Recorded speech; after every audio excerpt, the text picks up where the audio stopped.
Buenas, mi querido explorador en busca de conocimiento. El día de hoy les traigo algo muy importante, ya que recientemente por fin hemos alcanzado la cifra de los 1000 exploradores en total. Llevo esperando esto mucho tiempo, no tienen ni idea de cuánto he metido ganas a esta cosa para que funcionara y por fin hemos llegado a los 1000. Muchas gracias a todos, de verdad. Agradezco mucho el apoyo, como ha llegado estos últimos meses, pues bastante gente, ¿no? Y pues eso de que yo me vaya a AFK como por un buen tiempo, como que está un poco XD, ¿no? Pero ya lo compensaremos. Pero el asunto, el día de hoy, jóvenes, les traigo algo fresquecito, ya que recientemente uno de los últimos libros que me he terminado de leer de la herejía de Horus vendría a ser Cygnus Prime. Y la verdad, la historia me pareció tan interesante que me pareció muy buena idea traerla aquí mismo, toda bien resumida, toda bien condensada para su disfrute y su deleite. Así que sin más introducciones, empecemos. Nuestra historia comienza en Melchior.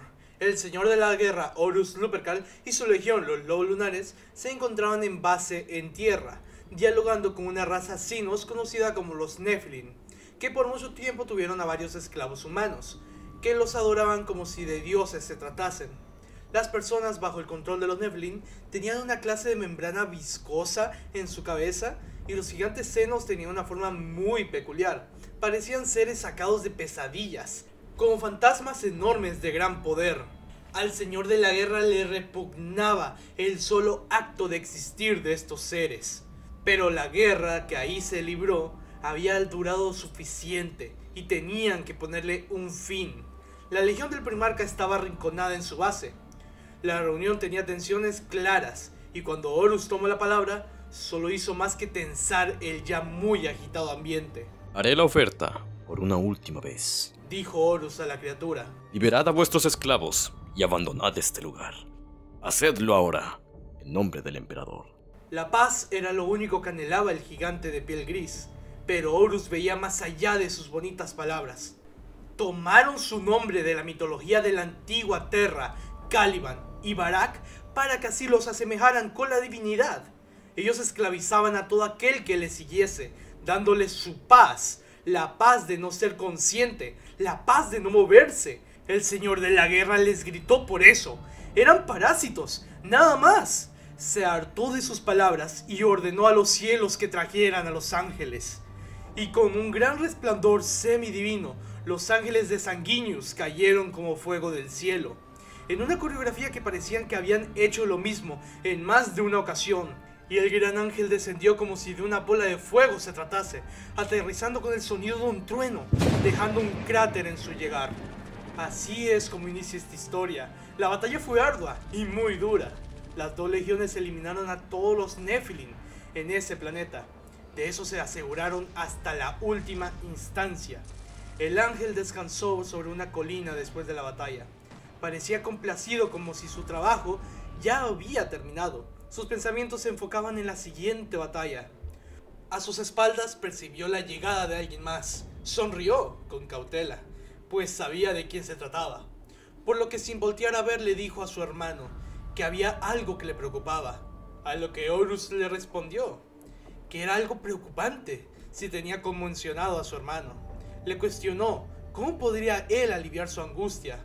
A lo que el ángel solo le preguntó: si el gris hubiera hecho lo que le pediste, si hubieran liberado a los esclavos, dime, ¿de verdad hubieras dejado marchar a los sinos? Para el primarca de los lobos lunares fue simple responder: Soy un hombre de palabra. Les hubiera dejado marcharse de la superficie del planeta, situarse en la órbita. Pero en cuanto encontraran sus naves allá arriba... Bueno...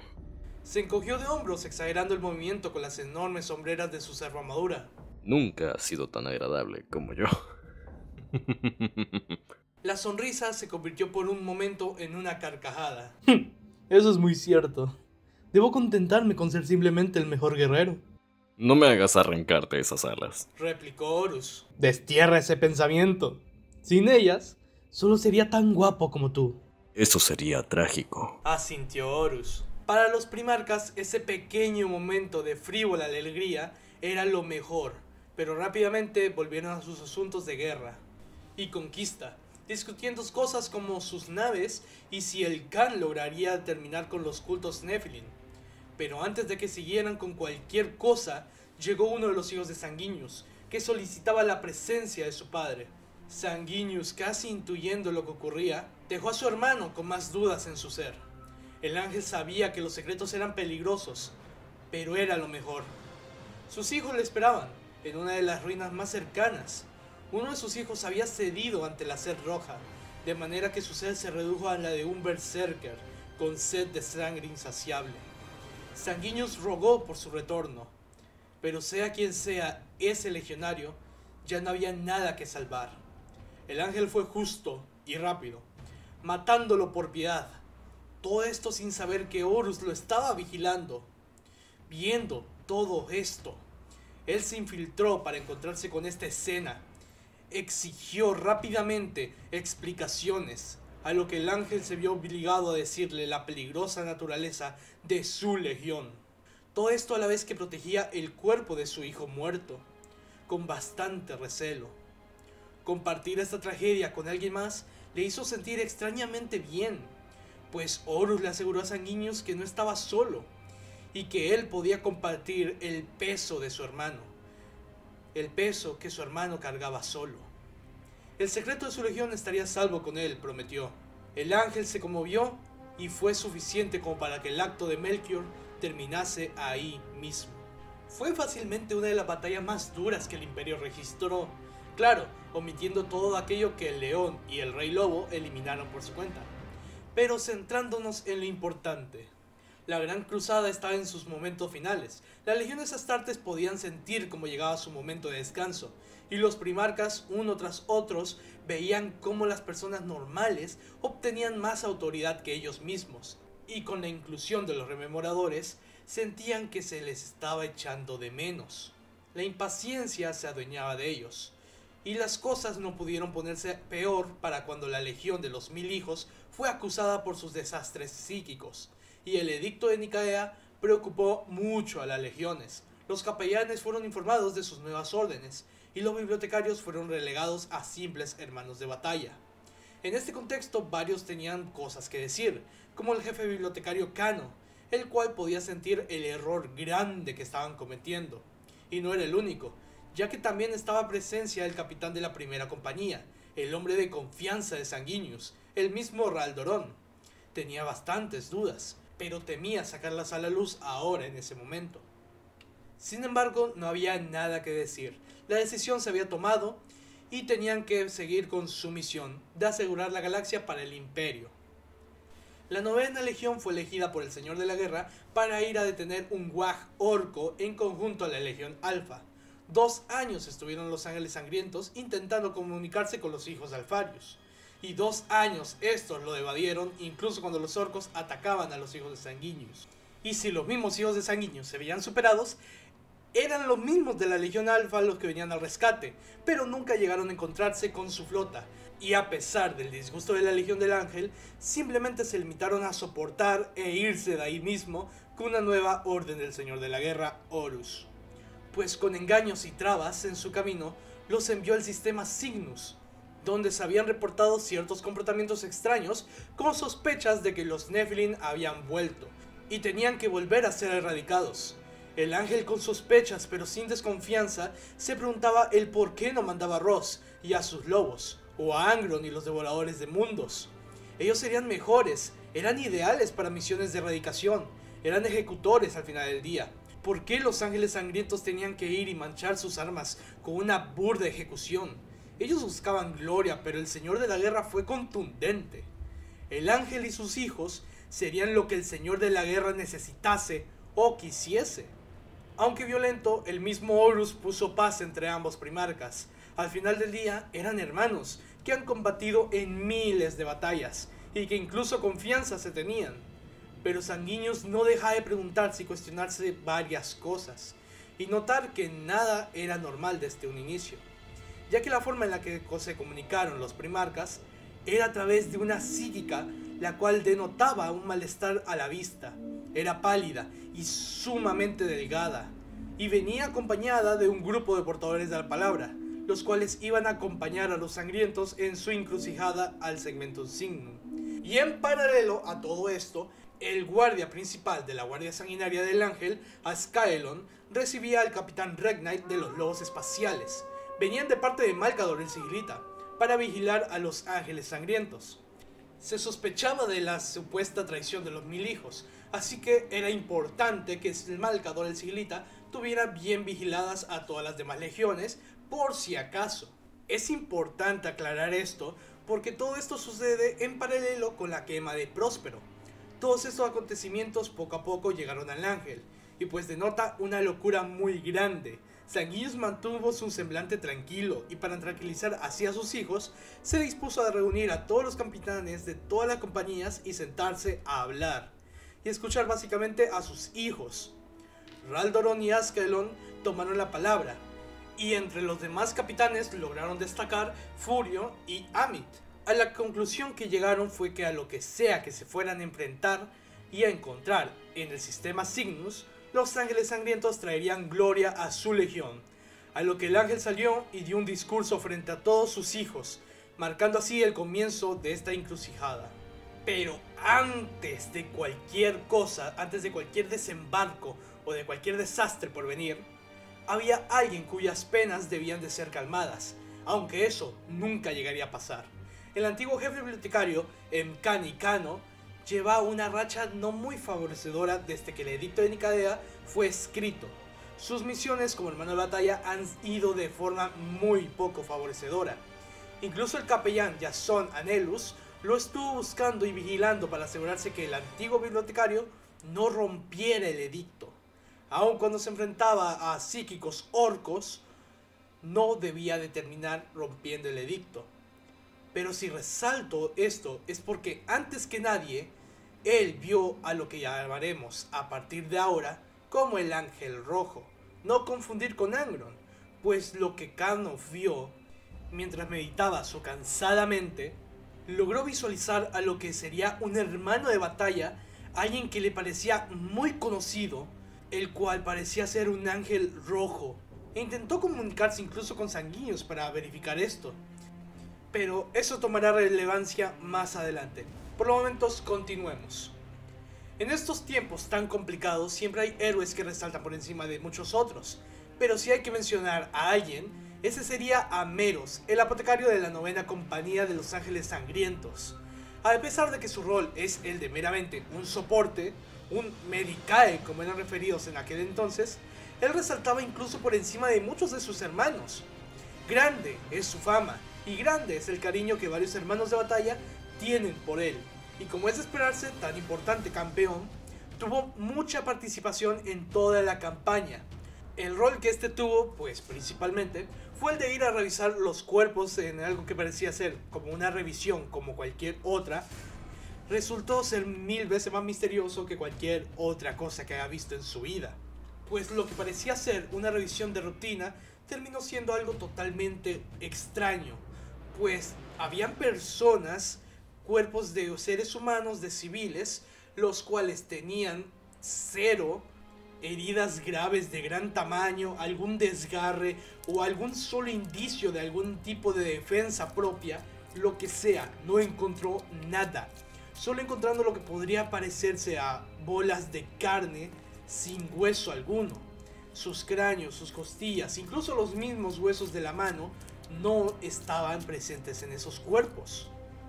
Obviamente el apotecario se cuestionaba cómo era esto posible, pero respuestas no iban a recibir, al menos por el momento. Como es de esperarse, una cruzada que se planteó de forma extraña también tuvo un comienzo muy extraño, pues una de las cosas que más incertidumbre causó fue que desde que se aproximaron a los límites del sistema Cygnus, ya de por sí habían estrellas que desaparecían y reaparecían de manera constante.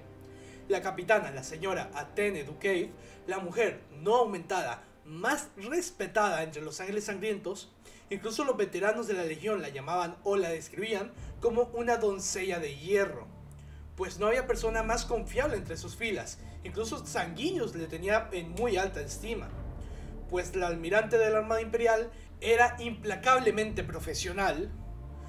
Pero la preocupación empezó a llegar cuando la misma Ducade empezó a dudar de la misión del Cúmulo Cygnus, y esta duda se convirtió rápidamente en incertidumbre, después de que uno de los planetas cercanos encontraron los restos de la flota de defensa totalmente en ruinas, sin sobrevivientes aparentes. Cuando analizaron más a fondo las naves que flotaban alrededor, se barajó la teoría de que todos ellos habían salido al espacio buscando refugio en el vacío, pues huían de algo que los aterró tanto que preferían morir a seguir viendo lo que sea que estuviesen viendo. Aunque no tardaron en darse cuenta que sea lo que sea que los aterró tanto a aquellos soldados, los saludó de una forma muy peculiar. El planeta llamado Phorus se torció en su misma órbita, los polos empezaron a cambiar y a quebrarse, hasta que una llamarada tan grande que podía contemplarse desde el espacio, formando la forma de un ojo que los observaba fijamente, los saludó. Sanguíneo repudió toda la situación, pero aún no tenía su paciencia por los suelos, así que se decidió a observar cómo varias estrellas a la distancia se apagaban, mientras contemplaba su siguiente movimiento. Aprovechando el momento, vamos a reunir a un par de personajes, ¿ok? Ya que el segundo arco, por así decirlo, es el más largo y ocupamos obtener un poquito de contexto de algunas cosas. Por ejemplo, Thanos Creed es uno de los capellanes de los portadores de las palabras, enviado por el mismo Erebus, que tenía varias cosas que hacer en contra de los ángeles sangrientos de Sanguinius. Y una de esas obligaciones, pues les obligaba a hacer varios movimientos a favor de los mismos. Por ende, envió a un par de hermanos de batallas de los hijos de Lorgar que acompañasen a una expedición de uno de los mundos del cúmulo de signos, para así intentar disimular sus intenciones. Meros y Kano son ambos amigos muy cercanos, y para ellos fue un gusto verse nuevamente en esta expedición, y se tenían a Sargas cerca, la confianza se sentía en el aire, pero rápidamente todo se fue distorsionando, pues los edificios parecían estar intactos, un poco derruidos por el pasar del tiempo, pero sin nada alarmante que despertara la alerta. Incluso llegó a ser una bastante aburrida expedición, a pesar de que tuvieron muchos problemas en el aterrizaje, pues la Stormbird en la que se estaban transportando terminó estrellándose contra el planeta mismo, pero no había una señal clara que les hiciera despertar alerta, hasta que la criatura atacó. Era una criatura la cual se escapaba de todos los conocimientos presentes de los ángeles sangrientos. Llegó incluso a matar a uno de los portadores de la palabra, pero todo esto pasó a ser secundario, cuando los mismos autos, edificios e incluso carreteras empezaron a atacar a los hijos de Baal. Tan literal como suena, ellos se levantaron y atacaron. Lo que parecían ser simples derrumbes empezaron a aplastar a los marines. Las carreteras se levantaron, tan literal como suena, y empezaron a asfixiar a los marines que ahí se encontrasen. La orden inicial fue simple: retirada. Los que pudieron salir de ahí contemplaron como una enorme formación de edificios, metal y arquitectura del imperio formaba una enorme mano que trataba de alcanzarlos. Para los astartes carentes de toda emoción relacionada con el miedo, fue algo sorprendente, que incluso para sus mentes fue algo que salía de la racionalidad que el imperio había establecido. Y cuando la enorme estructura estuvo tan cerca de destruir las naves que se encontraban en órbita en ese momento, las tripulaciones a bordo de la misma nave insignia sustituyó toda su falta de miedo con odio irracional. Hasta el gran ángel estaba molesto. Ascalon tomó la dirección, sabía que tenían que cargar sus armas. Duquet le siguió, pero el ángel se dirigió a su guardia y anunció: Mi paciencia con este juego de sombras ha llegado a su fin, dijo el primarca, y las palabras parecían ser solo para Ascalon. Dad la orden, exterminatus extremis. Poco después el planeta se declaró como un mundo muerto, y siguieron el sistema de signos. Tenían que seguir investigándolo. La cruzada debía de seguir. Para estas alturas Meros se vio envuelto con varias otras cruzadas, y a las que más resalta sin duda tiene que ver con el grupo de sobrevivientes que lograron sobrevivir a las criaturas que destruyeron el mundo. gracias a la ayuda de una mujer que tenía el gen paria en su ser. Y con estas personas puestas a cubierto, tuvieron el primer encuentro con las mismas bestias que tanto llevaban esperando. Que los mismos humanos que habían rescatado se referían a ellos como demonios. Para los Astartes esto era una idea ridícula. Y para los humanos, los ángeles del emperador habían llegado a salvarlos. Incluso la misma paria que se habló bastante con Meros, en confianza, se empezaron a debatir si eran verdaderamente demonios o no. Para nosotros, que ya teníamos un poquito más de conocimiento, ¿no? Pues sabemos que estos se trataban básicamente de demonios de Slanesh, los cuales estaban ahí para hacer un poco de caos en ese mundo.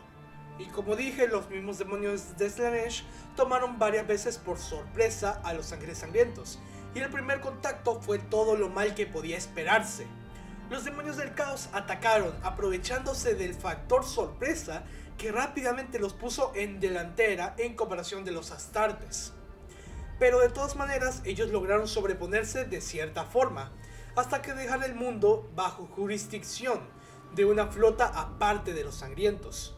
El ángel solicitó enviar al grueso de su flota directamente a Cygnus Prime, pues con todos estos hallazgos, la paciencia de la legión entera ya había sido mermada, y las ganas de matar lo que sea que tuvieran enfrente era solamente controlada por su dominio propio, el cual los mantenía a raya. Sabían que el planeta desértico, que era la capital, estaba en su punto de mira.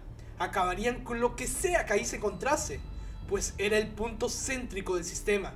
Si era correcto, encontrarían la cabeza de lo que sea que los ha estado molestando, y ellos complacidos lo destruirían. Pero no crean que los malditos demonios habían terminado de jugar con los hijos de Sanguinius. El demonio de Slanesh, llamado Kairis el Perverso, se le presentó enfrente y los retó a que los vinieran a buscar. Quería negociar su rendición, para así el ángel se uniera con ellos, o si no, habrían serias consecuencias. El gran ángel solo amenazó con exterminar a la criatura, y cuando aún se encontraban entrando a los límites del planeta, una explosión disforme los atrapó, destruyendo la mente de los humanos normales. A muchos los mató en el acto, y a otros los lanzó a la locura más absurda. La mente de los adeptos Astartes soportó el ataque, pero hasta los más cuerdos dentro de la nave, como la doncella de hierro, la señora Ducade, se dio a la locura.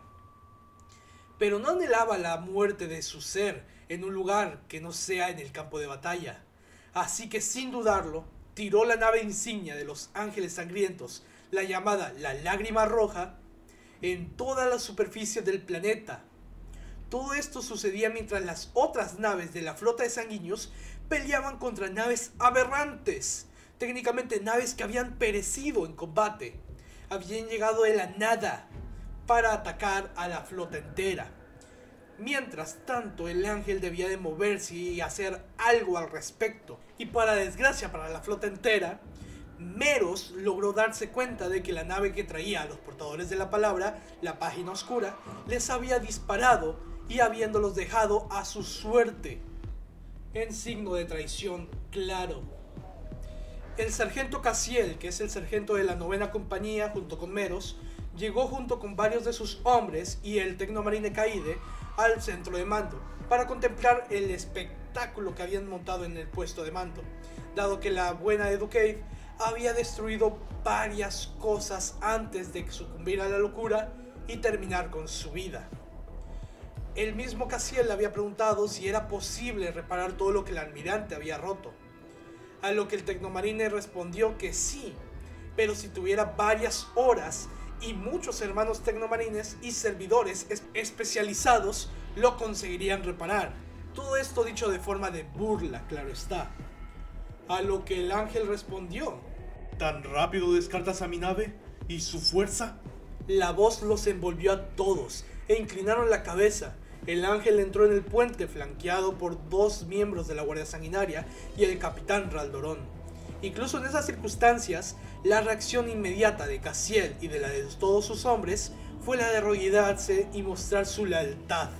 Sin embargo, el primarca evitó el protocolo en favor de la franqueza, midiendo con la mirada a Kaide. ¿Sabes cuántos años tiene esta nave, hijo mío? Kaide fue discreto y directo. Sabía que la nave representaba toda la nobleza de su legión y que desde el inicio de la Gran Cruzada formaba parte de la flota del emperador. Esta es mi orden. Difúndanla a todo aquel que pueda oírla. Díganles que se refugien en los niveles centrales, en los compartimientos más profundos y más protegidos. El ángel se arrodilló junto con el cadáver de Ducade y sus alas se abrieron ligeramente, proyectando una sombra sobre la mujer. Los fuegos de plasma de la reentrada inminente iluminaron sus plumas blancas con el parpadeo de serpientes de colores carmesí y naranja. La caída era inminente, sería algo brutal. La consola enfrente del ángel la sujetó con fuerza y como si de un rezo se tratase, le habló. Yo te saludo, Dijo a la nave, significando cada palabra.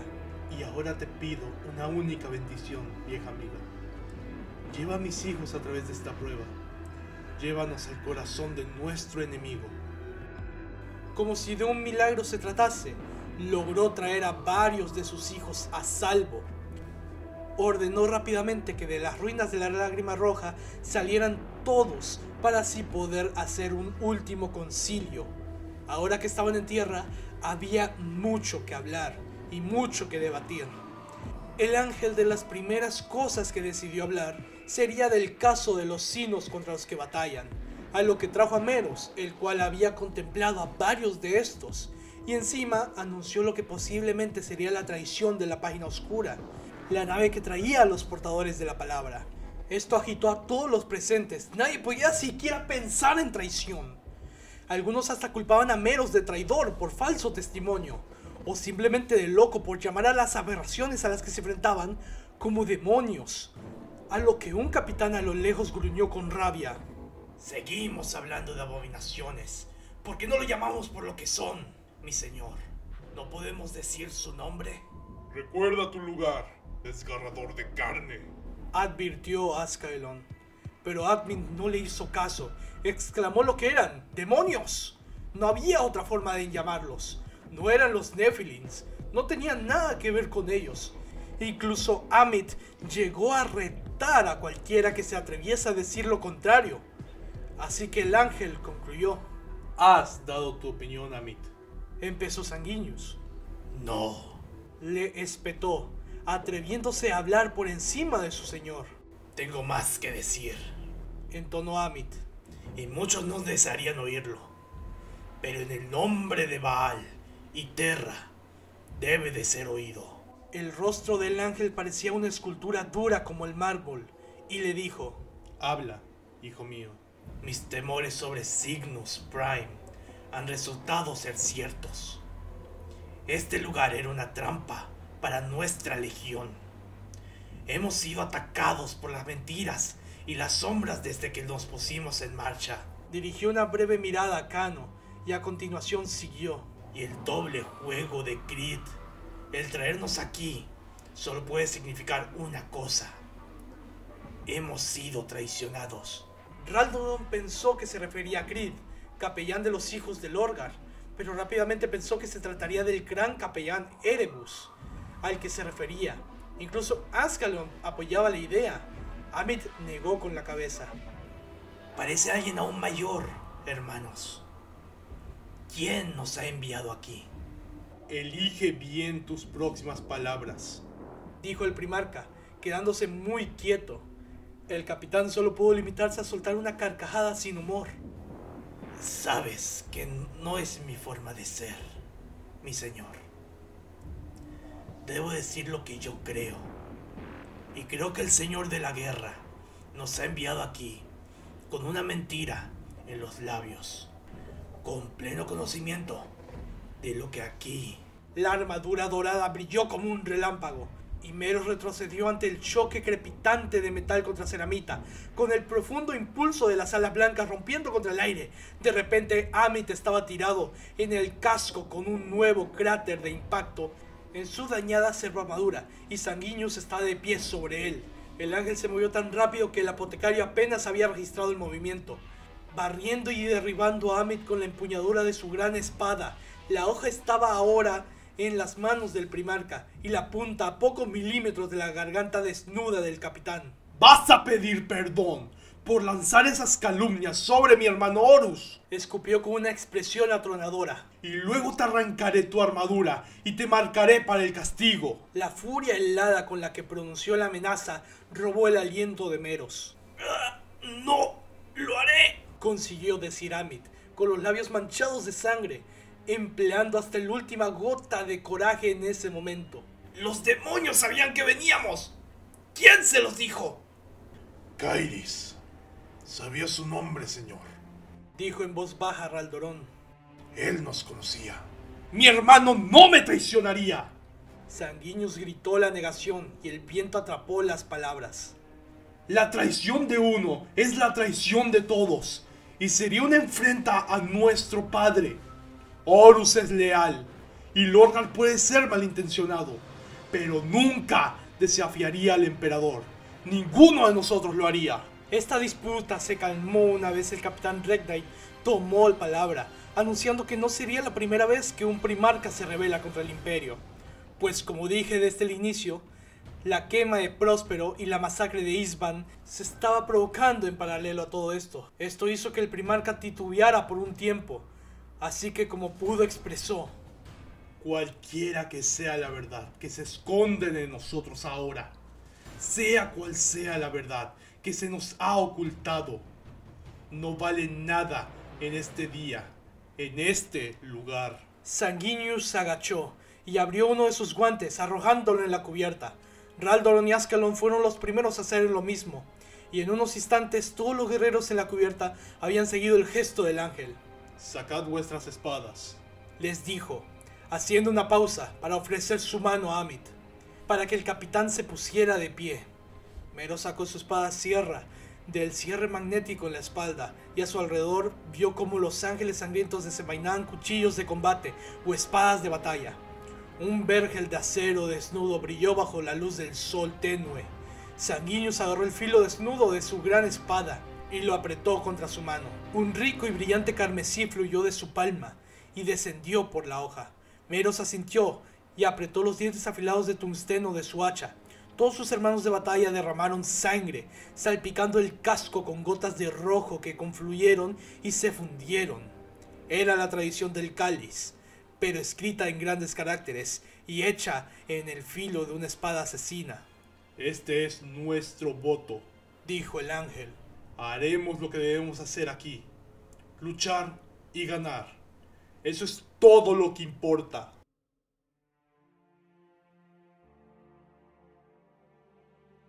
La batalla había dado inicio. Todos los hijos del ángel batallaban contra criaturas que jamás habían contemplado en toda su larga vida. Ni las criaturas de Baal se podían comparar, ni ningún seno con los que combatieron a lo largo de la Gran Cruzada. Incluso llegaron a comprender qué pasó con los huesos que le faltaban a los civiles. La catedral que las bestias habían levantado estaba hecho con los huesos de las personas. Cada cimiento, cada base era un esqueleto humano. La guerra era un desastre, pero el ángel, como siempre, relucía con gran poder. Cada estoque de su espada destruía cada bestia infernal con la que se topase, y cada limaña era reventada por la guardia sanguinaria, que siempre se movía al ritmo del ángel, hasta que una explosión se escuchó desde el cielo. Cayó dejando un cráter aterrizando enfrente del ángel. Con un estruendo en su llegada se alzó. Sanguinius contempló una bestia. Un misterioso humo de ébano en espiral se extendía alrededor de un torso musculoso, de iracunda carne roja. Un pecho hinchado y unos brazos flexivos, apenas contenidos por las bobinas de aros de latón, y una maltrecha armadura de bronce. Unos maliciosos cuernos negros sobresalían de un rostro que gruñía constantemente con una expresión de odio salvaje, mostrando sus colmillos amarillos y salivando por las comisuras de sus labios. Su llegada había sido como la de un cometa, cubierta de una nube de ceniza del cielo maldito por encima. Has disfrutado de la partida hasta el momento dorado. Su voz era como el magma hirviente. Tantas piezas gastadas y tanto por recorrer antes que lleguemos al final del juego. Lanzó una mirada maliciosa a los muertos en torno a ambos, cuerpos de los legionarios, cultistas y monstruos por igual. Pero bueno, ambos adoramos el sabor de la sangre, ¿no? Hablas como si me conocieras. Gruñó el primarca. Pero yo solo veo un monstruo que matar. Reconóceme entonces, sanguíneo de Baal. Soy Kabanda, devorador de almas y general de Horner. Bendito sea su odio. La criatura hizo una reverencia burlona. Y somos hermanos. Tras la presentación entre ellos, el combate parecía haberse detenido. Los exterminadores contemplaron las dos figuras, demonio y primarca, viéndose frente a frente. Incluso Meros, el apotecario, vio a los perros infernales, esperando las órdenes del devorador de almas. Meros quedó atónito al contemplar al demonio. Hasta el venerable Dreadnought, el hermano Leonatus, se quedó atónito observando. Este devorador de almas lo escuchó hablar y sintió temblor en el aire por el batir de las alas oscuras en su espalda. Por un momento pareció como si un espejo de pesadilla hubiera sido colocado ante el ángel, y este oscuro reflejo se mostraba como el polo opuesto a todo lo que era bueno y noble en él. ¿Por qué nos combates? Preguntó la criatura, ladeando la cabeza y mirando a las víctimas de la guerra. Somos iguales. Ambos conocemos la alegría del derramamiento de sangre, el dulce sabor de la matanza. La criatura dio un paso hacia adelante, blandiendo sus armas, un largo látigo de metal en espiral y un hacha que parecía formado a partir de la quijada de un leviatán. Horner es poderoso, más allá de toda medida. Es el caos, es el estado final de toda la existencia. Resístete y solo lograrás prolongar lo inevitable. El demoledor sonido de su voz hizo mostrar los dientes a todos los ángeles sangrientos, como si pudieran escucharlos a través de la resonancia de sus huesos.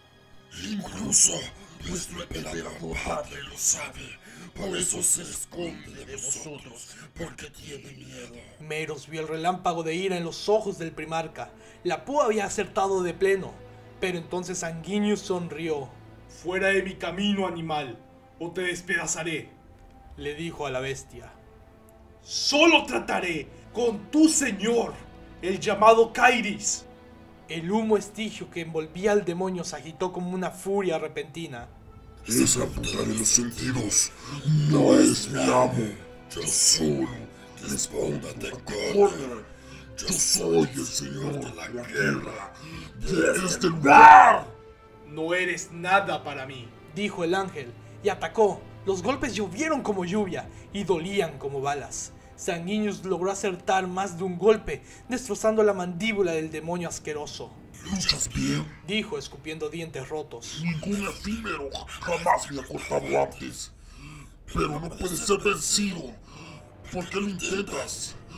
Únete a nosotros en su lugar. Eres una criatura de sangre, tanto como yo. Ya te has aventurado en el camino escarlata, pequeño ángel. Ambos lo sabemos. Ven tu presencia, la gloria completa de Horner. Abraza lo que hay dentro de ti. Podrás alcanzar tales cuotas, ser un campeón. Sanguinius se burló. Primero él, ahora tú. ¿Está toda tu especie tan enamorada de los sonidos de su propia voz? Volvió a sajar a la criatura, derribándola, causando un furioso aullido. Te maldigo entonces. Escupió el señor de la guerra demoníaco. Si rechazas mi oferta, debes de saber. Esto destruiré todo lo que te has querido. Te atormentaré a tus hijos durante el tiempo que existe tu legión. Eso no es una amenaza, dijo el primarca. Mis hijos siempre estarán dispuestos a matar a los de tu clase, hasta la muerte de la última estrella en el cielo. Kabanda dio un grito de ira sin palabras y cargó sobre un rino parado con sus hombros, levantando por los aires el transporte blindado. Cargó hacia el ángel, aullando con un alma en pena. Una figura con armadura dorada, con alas de plata, brilló en el borde de la visión del primarca, y para su horror, vio al Rhino caer sobre el hermano Logos, aplastándolo contra el suelo y matándolo de inmediato. Sanguinius gritó con gran furia, sintiendo una sacudida palpable de dolor fantasmal. Cuando su guardia de honor de confianza murió, sintió la muerte como si un pedazo de su alma fuera cortada y quemada como el papel. Sintió cada muerte, su conmoción, lejana o cercana, débil o fuerte, pero que siempre estaba ahí. Cada vez que un hijo de Sanguinius caía, era como un corte sobre su carne, con una pluma arrancada de sus alas. ¿Sentían los otros las pérdidas de sus hijos con tanta intensidad? ¿Dorn o Vulcan? ¿Magnus o Perturabo? ¿Horus? Kavanda se abalanzó sobre él con los brazos extendidos, con intención de aplastarlo en el polvo. El ángel cerró la puerta a todos los otros pensamientos y se arrojó en el aire, dejando que sus alas se desplegaran. Evitó fácilmente el asalto salvaje del demonio, pero por solo un momento. La bestia tenía las alas propias y las abrió en respuesta, batiendo sonoramente mientras un humo negro se arremolineaba a su alrededor. Fue tras él y colisionaron, latón y bronce contra oro y ceramita. Sanguinius barrió con su arma el pecho de la criatura, cortándole profundamente. El corte también alcanzó la guardia de la muñeca de Kavanda, forzando al demonio al perder el control sobre la hacha de huesos. Se retorcía en pleno vuelo, volviendo golpes sobre el enemigo, conectando cada golpe con fuerza cinética suficiente como para enviar truenos de aire desplazados. Sanguinius sintió que la armadura que había resistido 1000 guerras se fracturaba y dividió bajo los impactos letales de los ataques del señor de la guerra demoníaco. Las fétidas fauces de Kavanda se abrieron y cerraron bruscamente ante su rostro, con sus ojos infernales privados de todo salvo la furia y la sed de sangre clavándose en él. Ahora los combatientes estaban regresando al suelo, cayendo sin control hacia la furiosa batalla por debajo. La gravedad les tenía en sus garras, e incluso las poderosas alas del ángel no podían zafarle de su presa. En lugar de eso se entregó a ella. Con un gruñido de esfuerzo, Sanguinius agarró los collares que colgaban de la gruesa garganta del demonio y cerró la distancia entre ellos. Antes que el demonio pudiera reaccionar, enterró toda la longitud de la espada en su pecho con una fuerza nacida del dolor. La criatura le dio un manotazo para apartarlo y se separaron una fracción de segundos antes de golpear el suelo. El ángel tocó tierra primero, ensangrentado y jadeando. Se levantó y destrabó su espada, incluso mientras Kavanda se retorcía en el barro, ladrando sonidos de agonía frenética. El ángel avanzó, levantando la espada roja para darle el golpe mortal, pero el ángel sucumbió a su naturaleza piadosa. El devorador de almas rogó por un momento. Quería confesar algo, o mejor dicho, reafirmar para los ojos del primarca algo que él conocía bien, pero deseaba, no quería aceptar. Kavanda aprovechó el amor que Sanguinius tenía por su hermano y le confesó que Horus le había traicionado. Fue suficiente para que el demonio rompiera las piernas del primarca y le diera una herida de muerte fatal. Los hijos del ángel escupieron fuego de sus bolters al ver a su padre caer. El dolor que sentían se mezclaba con su rabia. Ahora todos iban a morir en mano de los monstruos antes llamados ángeles sangrientos. Este capítulo es un poquito más corto que los demás, pero no deja de ser más que interesante, hermanos. Porque verán, los hijos del ángel se enfurecieron en horribles ráfagas de ira. Los ya impacientes ángeles sangrientos vieron a su padre caer. Nadie podría sobrevivir a su sed roja. Ansias de sangre fue lo que los enloqueció. La organización frenó y la ira se adueñó de todos. El desastre se presentó y los demonios, en vez de pelear contra los hijos de Baal, huían despavoridos. No conocían razón alguna. hasta llegaron a perder su cordura. Por suerte para Furio, Castiel y Kaede, junto con una compañía de hermanos de batalla que se habían perdido en medio del desastre, para suerte de todos ellos, el capellán Anelus, que con un discurso les trajo paz y esperanza a los ya muy perdidos hijos de Baal, logró reenfocarlos y encima darles algo nuevo, un objetivo más. Esto lo veremos más adelante, así que recuérdenlo. Mientras tanto, en la Lágrima Roja, muchos de los hermanos de batalla se reunían para reagruparse, al menos los que aún conservaban la esperanza, y así lo hicieron. Personas como Meros o el capitán Raldorón, el cual reunió a un grupo de marines para ir directamente a la Catedral de Huesos y destruir lo que sea que esté provocando la ira desenfrenada del ambiente de ira que parecía estar siendo provocado por un agente ajeno del cual ellos desconocían. Ascalon estaba de acuerdo, las pocas autoridades que ahí permanecían estaban de acuerdo, pero Kano ofreció una opción que necesitaba ser escuchada. Los bibliotecarios podrían traer de nuevo al ángel, podían ser la clave para dar orden al desastre. Solo necesitaba un poco de apoyo, así que el ex bibliotecario recuperó las capuchas psíquicas y reunió a sus ex hermanos bibliotecarios, todos reunidos con una sola preocupación, con una sola visión a lo largo de toda la cruzada. Kano se dio cuenta que varios de sus hermanos habían tenido la misma visión del ángel rojo. Creyó que sería necesario reunirse y reinvocar al ángel. Todo esto bajo la estricta vigilancia del guardia sanguinario Ascalon. Mientras tanto, el grupo de Raldorón se había aventurado en busca de solucionar el problema. Meros va con él. El cuidado y la atención era la orden principal. Incluso llegaron a enfrentarse a varias bestias enormes, cuya fuerza los superaba. Fueron salvados por un vehículo terrestre en la que venían los hermanos dirigidos por Anelus, junto con Furio y Castiel. Meros se alegró al verlos, pero sus rostros reflejaban algo totalmente diferente. Tal parece que la esperanza que dio Anelus no fue suficiente, pues las palabras de agradecimiento se esfumaron con la primera amenaza del capellán. «Se unen a nosotros o sálganse del camino», fue la propuesta del capellán. El primer capitán, el primer maestro de capítulo, Raldorón, puso orden. Con simples palabras, tenía que restablecer el lugar que cada uno tenía. La autoridad de Raldorón permanecería como superior.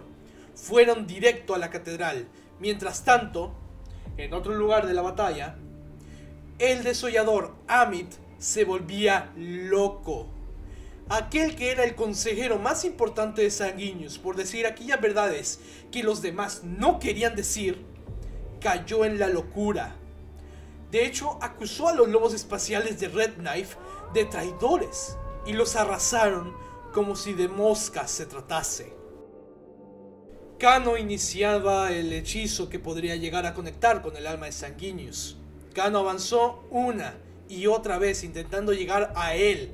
Pasó por Baal, pasó por Terra, por la Lágrima Roja y por varios lugares que Sanguinius conocía.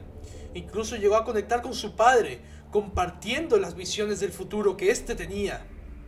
Las luces que reflejaba Kano, que eran sus hermanos bibliotecarios, se iban apagando, o sea, morían en el intento. Así que Kano decidió acelerar el proceso. Vio cómo Sanguinius peleaba contra Horus en Terra. Vio al ángel atravesando el pecho de su hermano con su lanza, y una en la que su padre moría con el cuello quebrado. Veía a Terra asediado por los traidores. Incluso vio a su padre crucificado en la agonía más profunda. Kano se acercó a él. Quería levantarle, quería quitarlo de esa cruz. Pero el ángel, al verlo, reaccionó y casi lo muerde. En la Catedral de los Huesos, los hombres de Raldorón veían cómo las puertas se abrían a su paso. Los demonios se alejaban, pues tenían su arma secreta. Con ellos venía la mujer Paria. Estaba con ellos todo el momento. A los demonios les dolía su presencia, pero empezaron a tolerarla, por lo que aceleraron su paso, viendo que necesitarían llegar aún más lejos. Los demonios que estaban en la cabeza, Ka'Bandha y Kairis, platicaban con Creed. Kairis quería al ángel en sus filas, pues era la voluntad de sus amos, los dioses del caos. Pero Kavanda anhelaba la muerte del ángel y la sumisión de la legión a Khorne. Raldoron y el resto los vieron de frente. El devorador de almas se abalanzó en contra de los legionarios. Estaba furioso y quería sangre para el dios de la sangre. Incluso Creed, que deseaba matar a los hijos de Sanguinius, se ponía difícil para los demás. Pero un estruendo que venía del cielo los paralizó a todos. Para este momento, Kano despertó de su trance. Él había fallado. El último hermano que mantenía la conexión con su padre había muerto, pues un grupo de civiles se había rebelado, había decidido renunciar al imperio y seguir al caos.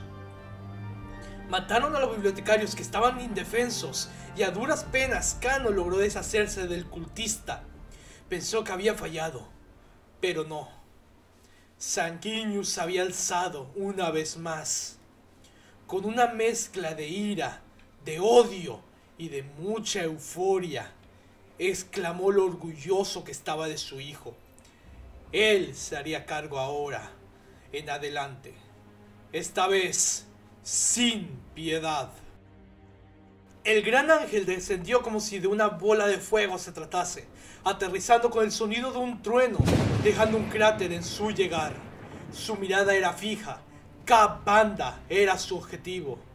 Pero con solo una vista de reojo lanzó su espada sin quitar su mirada del devorador de almas. Al demonio Kairis lo empaló en la pared. Su pelea fue contra el siervo de Khorne, a mano limpia. Una y otra vez destrozó el rostro de su enemigo. No lo dejó respirar. Mientras esto sucedía, Creed y Meros tuvieron su combate, con Meros saliendo como ganador, a tiempo para ver cómo comenzó el interrogatorio al demonio Kairis. Muchas palabras fueron dichas y las maldiciones nunca faltaron, pero el maldito demonio escupió el veneno más fuerte que tenía.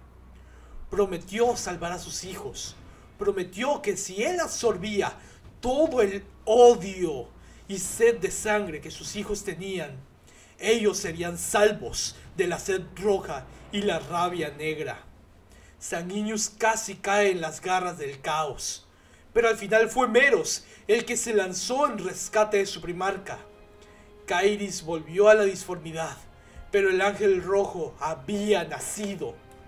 Todo este tiempo, el ángel que Kano había visto se trataba de su mejor amigo, Meros, un ser que mantenía la suficiente esencia del apotecario para torturarlo, marcando así el fin del desastre de Cygnus Prime. Una vez todo esto terminó, los ángeles se reagruparon en la lágrima roja. Con un par de reparaciones, lograron salir de nuevo al espacio. Sanguinius se vistió de negro ese día, tatuándose una pequeña lágrima negra en su mejilla. Tuvo una charla incluso con Kano, tratando de consolarlos y dándole ánimos a su legión para comenzar. Borraron, obviamente, todo recuerdo en Cygnus Prime de que siquiera los ángeles sangrientos estuvieron en ese lugar. Nadie volvería a ese lugar y saber que ahí algo había pasado. Nadie conocería esta vergüenza. Y con este amargo desenlace terminamos la narración de Cygnus Prime, ya que una vez recuperaron contacto con el resto del imperio, se dieron cuenta que ellos no fueron los únicos perjudicados, pues Isban 3 e Isban 5 habían hecho desastres en el imperio. Incluso se dio cuenta del ataque a Ultramar y a los ultramarines de Gilliman, o el gran saqueo que sufrieron los Ángeles Oscuros y Lionel Johnson. Así que decidió reunirse con sus hermanos, el Señor de la Primera y el Señor de los Ultramarines, en lo que a partir de ahora llamaremos como Imperio Secundus.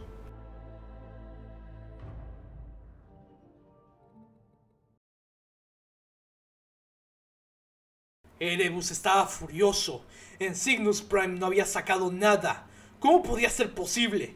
Incluso fue a reclamarle a Horus por haber estropeado tan garrafalmente sus planes.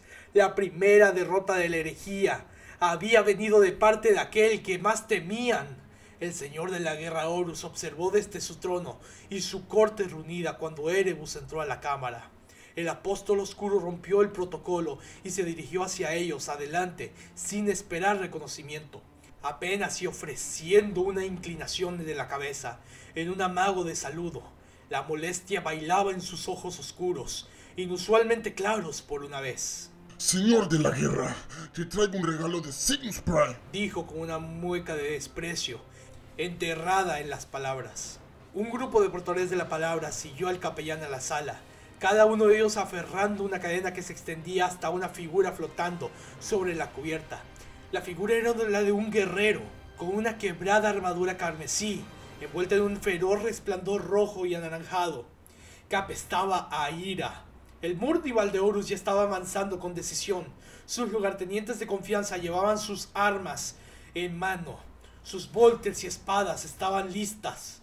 Considerando la falta de respeto de Erebus, merecía un castigo. El señor de la guerra hizo un gesto con una garra del enorme puño de combate en su mano derecha, deteniéndolos antes de que pudieran actuar. En su lugar se levantó y bajó del trono, haciendo caso omiso a Erebus. Avanzó hasta el atormentado guerrero. Horus apartó a los portadores de la palabra, sosteniendo las cadenas cautelosamente. Dieron un paso atrás, aflojando a su presa. El legionario poseído no reaccionó, envuelto en su hirviente resplandor interior.